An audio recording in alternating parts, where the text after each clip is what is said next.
Greetings, strangers. I'm Britt. And I'm Dee. Welcome to another episode of It's a Strange World After All. What in the hell is happening? What you doing? I was unplugging my charger because it started making that noise. Like the little, or it sounded like a fan. So I was Oh, trying to do it while you were talking. I didn't think it anytime you was going try to to make be that much quiet. noise. Anytime you try to be quiet, you should know from personal experience. Anytime you try to be quiet, you just twice as loud. Yeah.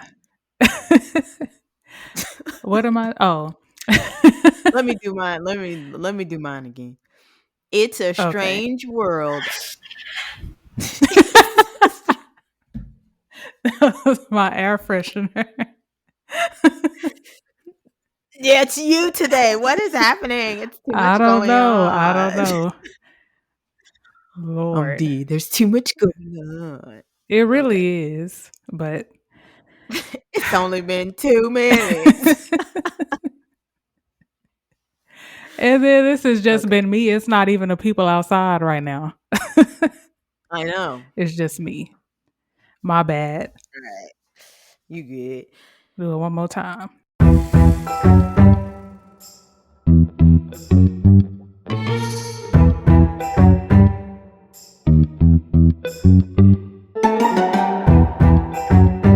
Welcome to another episode of It's a Strange World After All. The podcast where we discuss true crime cases, the supernatural, urban legends, urban legends, urban legends, conspiracy theories, and all of the things that keep the world strange. Hey, Hey, D. I was about to say, hey, Gee, that's what. Have It's you been been a long drinking? day. No, it's just been the longest day. I've been sober now for Lord. a week. Oh, For at look at least a you. week. You're supposed to say congrats, Britt. That's just, that was technically what I said. Oh. What I was trying to say was, guess what, D? What? It's still Women's Herstory Month. It is still Women's Her Story Month. So we will continue showcasing stories and cases centered around women. In today's episode, we discuss the disappearance of Alexis Patterson, a 7-year-old girl who went missing after she was dropped off for school. This one it's a lot because It is a I was lot. just like, because this reminds me of another one I want to cover. But this little girl, I think she packed up her stuff and left. And she's still missing to this day. Her name is Asha Degree. The other one that you want to cover? Yeah. Oh, okay. It kind of reminds me of this, only she didn't run away though. But then it's like, did the other little girl run away? I don't know. But we will do that one though. Because I think she was around the same age. Because I was like, you know how when we were younger and we used to get mad and we'd be like, oh, I'm leaving. And you pack up your little stuff in your little bitty Barbie suitcase. That's kind of how it was, but she left for real. I remember I said I was going to run away. But my mom was like, you can run away, but you can't take anything that I paid for, me and your dad paid for. And I was like, that's okay. I'll be fine. Troy was like, you just going to see a little girl, a little naked girl riding down riding down the street in some Walmart bags on her heelys. I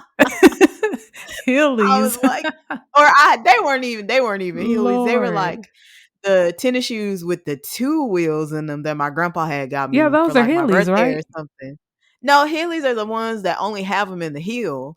Mine had them Oh, like a duh. skate, like Yeah. you could pop out you Oh, could pop out 2 wheels. I don't know what they were called. It was like the off-brand wheelies. I don't know. But I was like, you can't take that's those. My hilarious. grandpa got those for me. It's like you just gonna be skating down. But I That is didn't. I funny. didn't run away. Yeah. Alexis Patterson was born on April 4th, 1995. In 2002, Alexis was living in Milwaukee, Wisconsin with her mother, Ayanna Patterson, and her stepfather, LaRon Burgess, and her 6 month old sister, Dasani. The family lived in a house near 49th Street and Garfield Avenue. The home was located just half a block from Highmount Boulevard School, where Alexis was in first grade. 2 weeks before Alexis went missing, parents at Highmount Boulevard School received letters warning them of a man who had tried to abduct a little boy near the school. A week later, a teacher saw Alexis talking to an unknown woman behind the school. Even after being lectured by her mom, Alexis was seen talking to the same woman 2 days later. This makes me think that Alexis, or it leads me to believe that Alexis knew this woman. I Yeah. don't think that after being lectured by her mom, by a black mom, not to say, that black Yep. kids aren't out of control. I'm not saying that at all. But to be so young and after being lectured by her mom that she would continue to talk to a stranger. I don't know. Yeah. Yeah, I don't know. That's true to me. Cause yeah, I know if it were me, cause I don't talk to people to this day. But This- if if if I'm her age and my mama told me, hey, don't talk to this woman, I'm not talking to her no more. So yeah, she probably did know her. Yeah. Or had seen her Good around observation. something. Thank you. Yeah, that was Yeah. immediately what I was thought. Yeah. On May 2nd, 2002, Alexis and her mother got into an argument because she hadn't finished her homework, which was due the next day. Since she didn't finish her homework, she was told that she wouldn't be able to bring cupcakes for her classmates, and this upset Alexis. At 8 o'clock a.m. on May 3rd, Alexis was walked to school by her stepfather, LaRon. He watched her walk across the crosswalk towards the playground before he went back home. Alexis did not attend any of her classes. Students reported seeing her crying on the playground both before and after the school day ended, but no one remembered seeing her inside the school. How? How the heck did she get away with not going to class? She's only in elementary school. Like, where are her teachers? Typically you get like that automated message and it says Oh, your yeah. kid has not attended class. Did they not do I that in mean, 2002? I don't know, but if I remember correctly, Keisha used to skip elementary school. So it's possible. How? But Keisha I don't old. know. No, I'm just kidding. Uh, Keisha went in elementary school in 2002. You somebody else. I I need the ID, know. you know? I know, but I'm just saying it's possible. And because I feel How? like it is hard to skip in elementary school because you don't switch classes. It's just one class. Exactly. That's So, why like, what was she doing? I don't know. And then it would even make more sense to me if no, never mind. I was gonna say if she went to class and then after lunch disappeared, but then maybe her teacher would be like, "Wait, where is she at?" But Oh, yeah. I, I don't know. And then I guess we are to believe that because her mom upset her, maybe that's why she was crying. Like because she wasn't able to bring those cupcakes, she didn't Yeah. even want to go to school. That's what I'm thinking. Yeah, Okay. It's just weird. I just don't know in it 2002 what they were is. doing, but nowadays they don't play that. Like after like 2 hours, you get that automated message and it's like your kid was not in school. Yeah, see, they didn't have all that when I was in school. 'Cause they would notify you until you would have to be absent for, like, a few days before the parents were even notified. Cause that will make you truant. Yeah. So, the parents would have to go to court and cause I think, my mama had to go for Keisha before. Not to be putting her business out there. She was a good student. No, okay. Yeah. And then stuff reads think when things like this happen, that is cause enough for schools to say, okay, how can we keep this from happening? Maybe we should address it the day of. Yeah. because you just never know. True.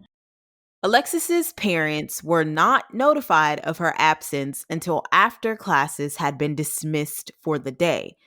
Because Alexis had no history of running away, Ayana and Laron assumed she refused to go to class because of the argument she had with her mother the day before. Okay. So Yeah. she was emotional. She's a kid. She's emotional. Yeah. Shortly after learning of her daughter's disappearance, Ayana contacted local police. It took them about an hour to respond.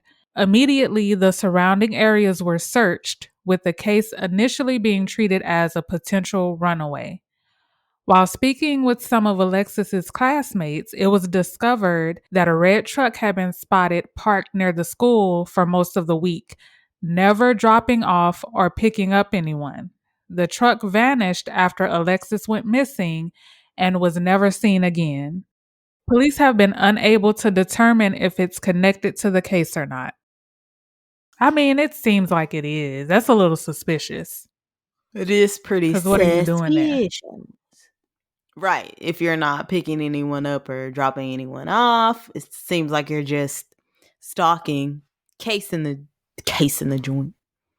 Yeah. But they probably didn't take it serious because it was, I mean, they did. I'm not even going to say that. Because I wonder how much of this they looked into because they're speaking with kids. So are they remembering everything correctly? You know, Oh, I because get it what you're says the saying. kids told them about the truck.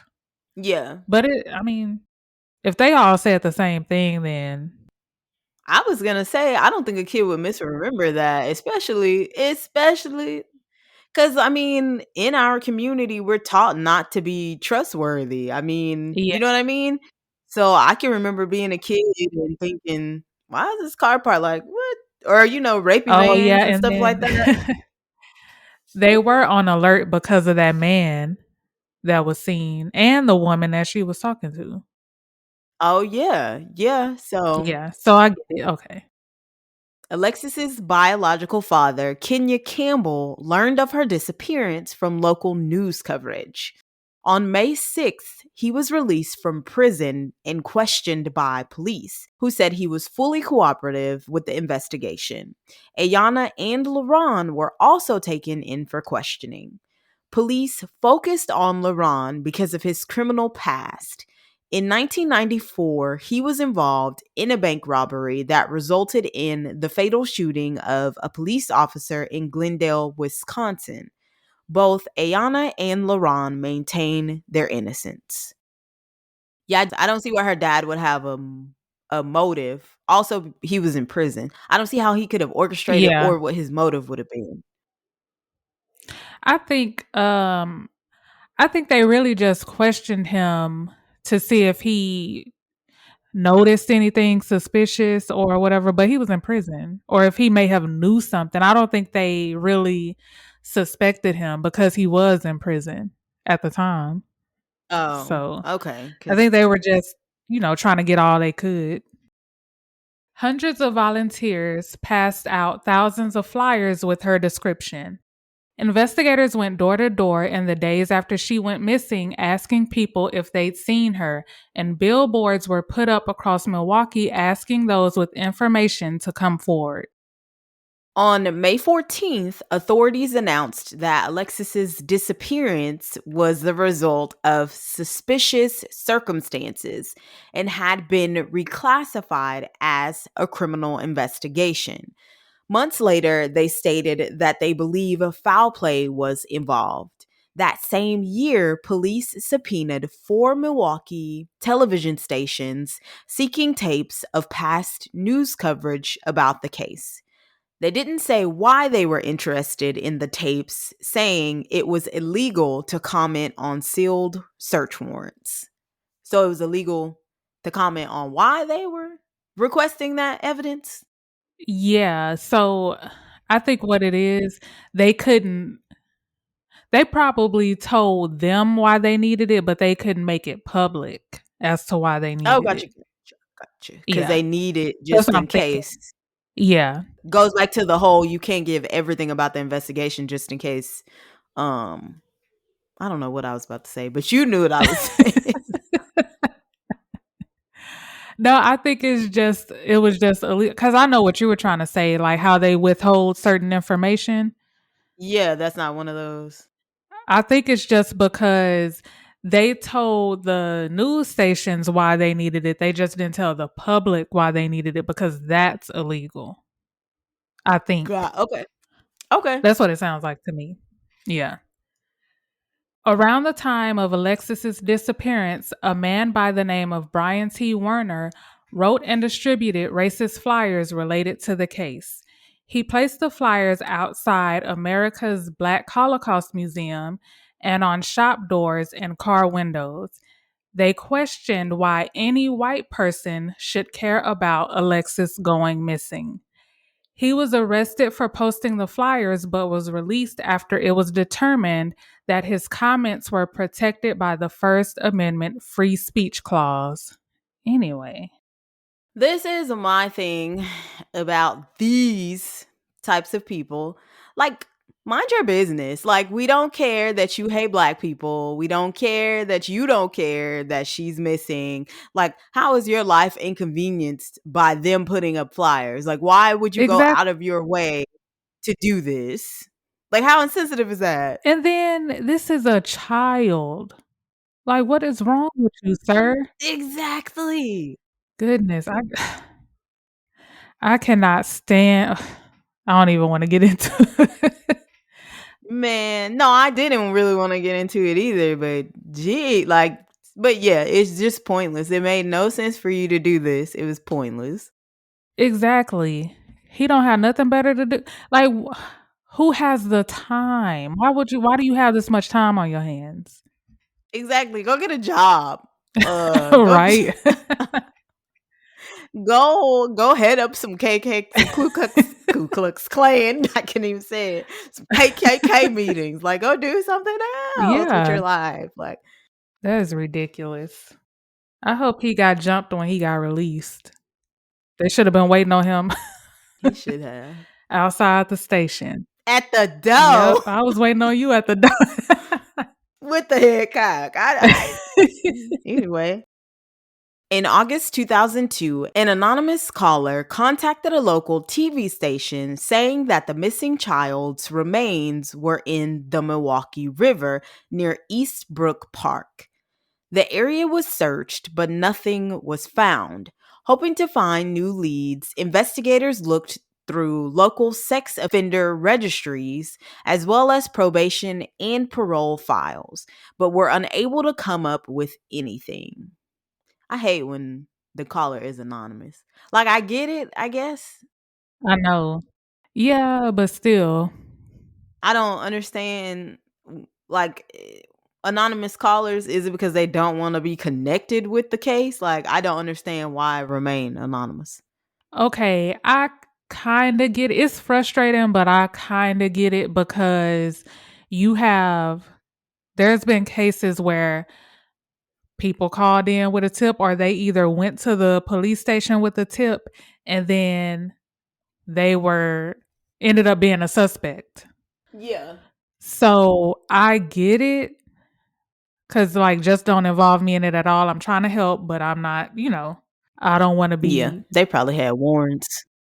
or that too. A couple of parking Yeah. tickets. Back child support. No, we ain't Numerous officers spent their off days searching for Alexis and were helped by the FBI and other state law enforcement agencies. For months, volunteers would search the city daily for Alexis. I just want to say that so far, what? No, because I think you're gonna say what I was about to say. That's why I was laughing, but go ahead. Oh, no, I am very critical about the police, but I feel like they're doing what they're supposed to be doing. Yeah. That's what I was gonna So, say too. okay. Yeah, considering that it is a black girl, because normally they don't even. I'm not. well, they don't care most of the time when it's involving a person of color, but this time I feel like they are doing what they should be. Yeah, or it's not even to say that they don't care. It's just that they don't put forth as much of an effort. Like, and Yeah. especially like in the beginning, I think because too there's this thing In about the beginning. Oh, my bad. in the beginning. I did not mean to say that. Stop. From the I was start. thinking it. My bad. Uh there's this thing I think about them not seeing our children as children. Like they try to, Yeah. yeah, I forgot what it's called, mom. But yeah, they, I know. Where is she? yeah, see them as older, and so I think they're just kinda always drag their feet in the beginning, like, "Oh, maybe she Yeah. did this," and like, "No, this is a child, see, she's missing," and yeah, like you said, from the start, they were like, "Oh, shoot, yeah, we gotta let's get into it, let's put out Yeah. fires, let's do this," so I will commend them, yeah, for this case, they did a good job. Yeah. About a year after her disappearance, her stepfather, LaRon, took a polygraph test in which he failed. The questions that were asked have never been publicly released. The same year, he was charged with a domestic dispute with Ayana, who was attempting to leave him. Ayana described him as abusive and threatening. I'm not gonna say nothing. Well, no, I'm not gonna say it because it's a Man, stereotype. But uh, what you was gonna say? I was just gonna say his name is Laron. I don't. LeBron. Laron. LeBron. What's his last name? Burgess. Yeah. I don't trust that name. Shut Let's just up. say that. But no. So this was when I was researching it. This was my first time hearing about this case. But he always came off as shady to me. Not to say that he did anything to her, because I don't know. But he just seemed shady to me. And he was the last one, right? That saw her. He's the Yeah. last one that, Yep. yeah. Well, other than the kids that are saying they saw her crying, he was the last person to drop her off at school. Yeah. Yeah. Yep, yep, yep. I'm not saying he did it because I can't. There's no proof, but you know what I mean. I don't like him.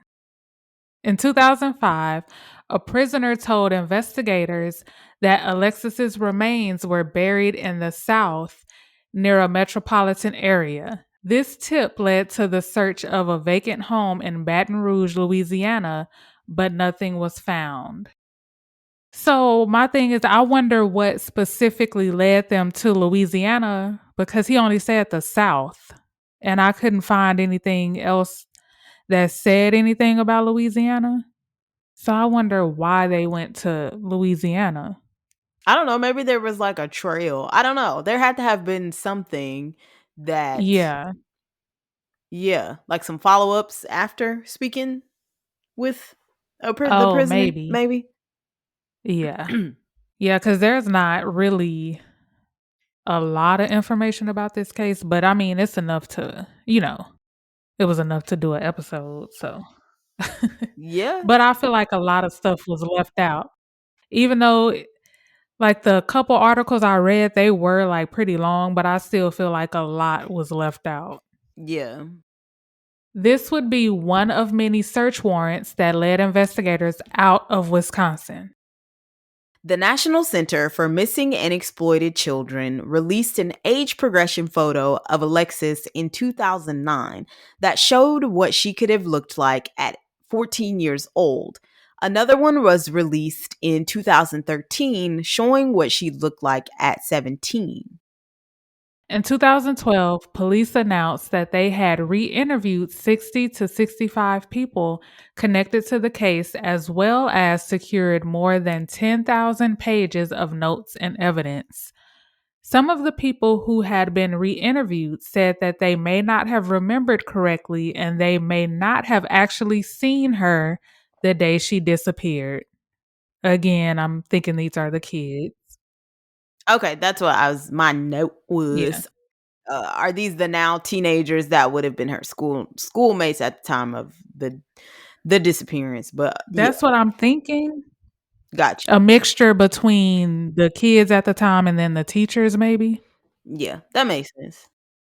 It brings me back to the case that is near and dear to my heart. We didn't do it, but it's the Adnan case because Oh, they were in high school and a lot of them were like they couldn't remember every detail of that day because it's like if you think something is insignificant, especially if you're just going about your daily routine and you get questioned about yep, it, like let's say a week later or what have you, you're not gonna remember. Like if I say, "What you do last Tuesday?" yep. I went to work, but I can't tell I can tell you. you now, I barely remember what I did yesterday. Shoot. So, cause like I will you everybody does this though, but like you'll walk into a room and be like, "What did I come in here for?" Yeah. Or something like that. Like I do not remember things. Mm-mm. So, and then these were children. Yes. So And it was just another school day to the in their mind.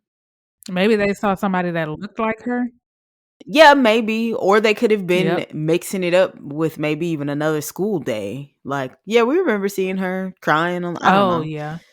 I don't know. True. Hoping that some prisoners might know something, Milwaukee police included her picture in a pack of cold case playing cards that were sent to jails and prisons across Wisconsin. In 2016, investigators received information from a man named Joshua Miller in Bryan, Ohio, who thought his ex wife was Alexis. The two were married in 2009 and divorced 4 years later. According to Joshua, there were parts of her past that didn't add up. She had no memory of her childhood prior to her being 10 years old. I was just going to say, in her defense, I don't remember anything prior to me being 10 years old Yeah, I mean, there are some at all. things that point out, like some significant things, like a sleepover that at that one hotel where all those crickets were. I didn't have to go into detail, but I know what you're talking about, though. and then like my But sixth birthday. But yeah, no, not like no. I agree, D. yeah, like a lot of my childhood, I do not remember. Also, wouldn't she have only been 14 in 2009? Like how would she have been able to marry him? And I realize that that's going to come up, but that's Oh, just I was something just to going to think say. about. Like she would have only been Yeah. 14. So unless we're saying that she it was one of those situations where she did get abducted, I don't know, and they were pretending to be her parents and they signed off on this, that would be the only way. Oh, yeah. Josh began digging in her past and he came across the missing persons flyer for Alexis, where he discovered she and his ex wife had a similar birthmark in the same place. Joshua's fiance also shared these suspicions, and they were shocked by his ex wife's resemblance to the age progressed photos of Alexis. Joshua traveled to Milwaukee with his son that he shared with his ex wife to meet Ayana.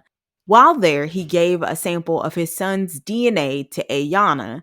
The police department in Bryan, Ohio already had a saliva sample from his ex wife.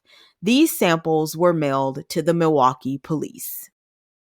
When authorities in Bryan met with Joshua's ex wife, she was able to provide them with documents to prove her identity, including a birth certificate that showed she was born in Belize, her green card, and passport.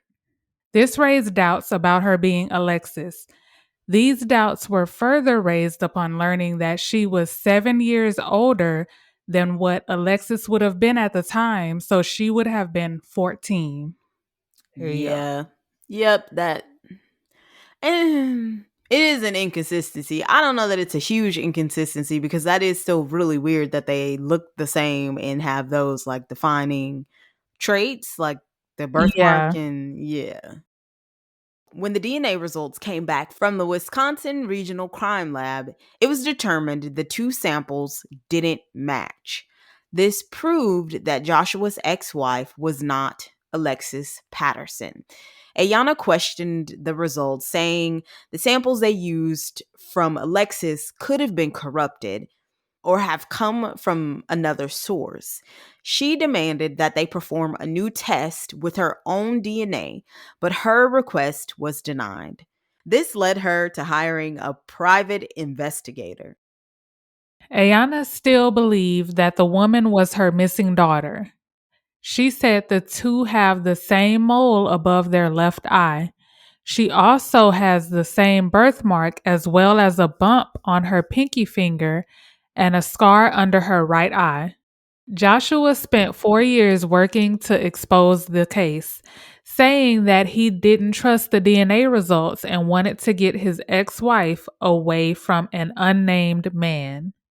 Okay, sir. Yeah, I don't know. That's that again, the whole thing is really weird. The that she had all of those same similarities. Yeah. One is a coincidence. Yeah. One is a Nicholas Barclay. If it's a tattoo, it's a Nicholas Barclay. But what is that? Third episode, season 1. But Yes. yeah, but all of this, and if there was, we talked about the birth certificate, or did we? Right? Already? Yeah. Okay, yeah. I feel Yeah. like you can, that's a document. I feel like it can be forged. So the age thing, and Yep. people don't ever know how old we are anyway. So the age thing, I feel That's like that can true. be faked. Yeah, like, how old are you? You Yeah. look 12. Yep. That's true. I was thinking about that too. Maybe she didn't look her age. Maybe. Joshua still thinks that she is Alexis, but thinks she won't admit it because she's afraid of the people who she calls her family. So I think he's talking about the unnamed man's family. I couldn't find anything on his ex wife, so I don't know if he's her husband or boyfriend or, Yeah, and maybe she's scared of his family. maybe. So yeah, I really couldn't find anything on that. He also claims that the FBI and Interpol are investigating something bigger in relation to Alexis's case, but this has not been confirmed. Joshua's ex wife said she felt agitated and angry over the attention she had received. She claimed that some people who read about the case would just show up at her home. She did say that she felt sorry for the family and has fully cooperated with the investigation. I could see how she would feel that way because I'd be sick of it. If, but it's, she could be her and just not know it though. But if people are showing up at my house, we fighting. Or no, I'm gonna call the police. I was gonna say, like, respectfully, like, again, yeah, she was respectful. I'm sorry that this happened to you guys, but I think also it's hard for people to accept everything that goes against what they've believed for so long. Because it's like, no, Yeah, I know that this is my family. This has been my family for however long, and now you're trying to say that this isn't my family. I think that that's a lot to take in for someone. yeah. As of 2009, the case has been assigned to the Milwaukee Police Department's Cold Case Unit. There are no current suspects, but investigators have not ruled anyone out. Very little progress has been made in relation to the case, and there has been no physical evidence. There are three main theories surrounding this case. The main theory is that Alexis's stepfather, LaRon, LaRon Jane. That's what it made me think of. Okay. The main theory is that Alexis's stepfather, LaRon, was involved in her disappearance. Former sheriff of the Milwaukee County Sheriff's Office, David Clark, believes LaRon was involved but says they were not able to prove it with the evidence they had. He feels that Alexis was never dropped off at school the morning she disappeared. Okay, I kind of believe this because her classmates said they saw her crying on the playground, but later they said they weren't sure if they saw her or not. So it is possible that he never dropped her off. And he's Yeah, just always been sketchy to me. So, because of his name. yeah. Yeah. Well, I mean, just because of his past, and he was abusing Ayana. So, That's a possibility because the fact that to believe that she was dropped off at school, never went in, just sat on the playground and cried, and then just disappeared. It's weird to me. It's weird to me. yeah. In relation to this theory, it is thought that her disappearance could be connected to prostitution. It was rumored that LaRon was a pimp and had prostitutes on the north side of Milwaukee. However, this has not been proven. LaRon has repeatedly denied any involvement in Alexis's disappearance. And also, he failed a lie detectors. I know those are not 100% accurate, but Right. I wonder what questions they asked him for him to fail. Yeah, I thought about that. I don't know. Probably for Hmm. sure. Did you have anything to do with Alexis's disappearance? That was probably one of the questions. Yeah. Um, Yeah, but for him to fail, I don't know. and then if their theory rings true, that's that he could have possibly like sold her into prostitution. That's pretty sad because she's Yep. 7. Yeah, but it does happen because there are a lot of child prostitution rings. That's really sick. It's sick in general, but yeah, to definitely do it to a Yeah. child is. Another theory, which is a conspiracy theory, is that the town of Bryan, Ohio is made up of missing children who don't know who they really are. This is the town where Joshua and his ex wife live. The theory also states that Joshua and his ex wife know that she really is Alexis and have been instructed to keep quiet.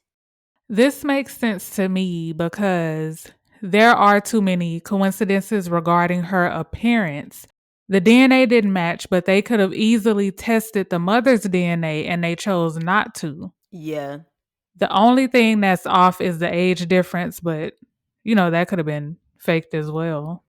The last theory is that Alexis's disappearance is drug related, but there is very little evidence to support this theory.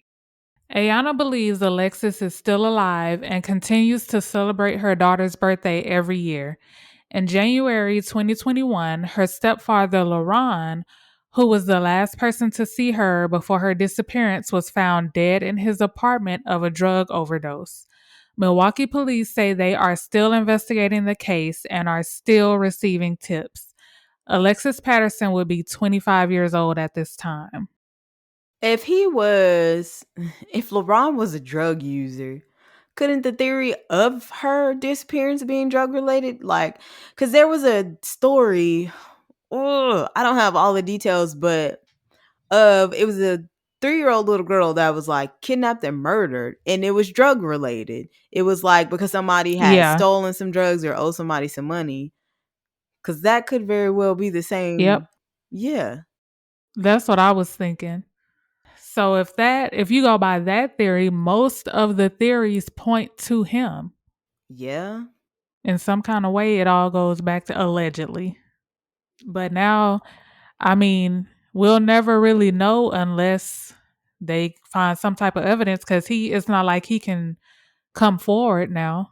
Yeah. So, my thoughts, I believe that LaRon is somehow responsible, allegedly, because besides the conspiracy theory, all of the main theories point to him. Some kind of way, it all comes back to him. So, those are my thoughts. I don't know why he would have done it, but why do people do what they do? I don't know. But I think he did it allegedly. I unfortunately I don't think she's alive. You unfortunately. don't think that the ex-wife is her? That one is tough because they're like all of those features she had, like every single one of them. Yeah. So that makes me believe that it is her. But then again, the age, even though the age could have been faked, that's the only thing that disproves it, and the DNA. Yeah. But they believe the DNA might have been corrupted. So that's tough to believe. I want to believe it, but I don't know because it could be her. There's a possibility that it could 50-50 that it could be her. How did you come to your calculations? um, I'm not good at math, so I couldn't tell you. no, it's a 50-50. I mean, it is a 50-50. Yeah. I Yeah. yeah. I mean, yeah, my final thoughts. Yeah, I feel like LeBron is at the center of whatever happened. I do believe that. Even if it is a situation where Alexis is Joshua's ex-wife, I believe he still has something to do with that. I don't know how, I don't know Yeah. why, but that's the only thing I can think of. I think that there's a lot to this cuz it is still unsolved, and it's just sad. It is just sad that this happened to begin with. Yeah. That is all, folks. Be sure to follow us on Instagram at It's a Strange World Podcast, Twitter at Pod Strange World, and on Facebook and TikTok at It's a Strange World After All. Also, turn on those notifications for our Instagram posts so that you can keep up with our hashtag Myth Mondays and hashtag Strange Saturdays posts. Yes, we would love to hear from you. Let us know what you thought about the disappearance of Alexis Patterson. Also, if there is anything in the world of strange or any true crime cases that you would like us to cover, let us know. Have you ever heard a strange bump in the night? Have you ever seen shadow figures moving about? Have you ever stumbled upon something unexplainable? We want to know about it, and with your permission, share it with our listeners. You can email those submissions to it's a strange world after all at gmail.com or DM us at any other social media platforms D mentioned. Even if you just want to say, hey there, we'll be here. Thank you for tuning into another episode of It's a strange world after all. And thank you, as always, for keeping it strange with us. Okay, bye. Thank you. Bye.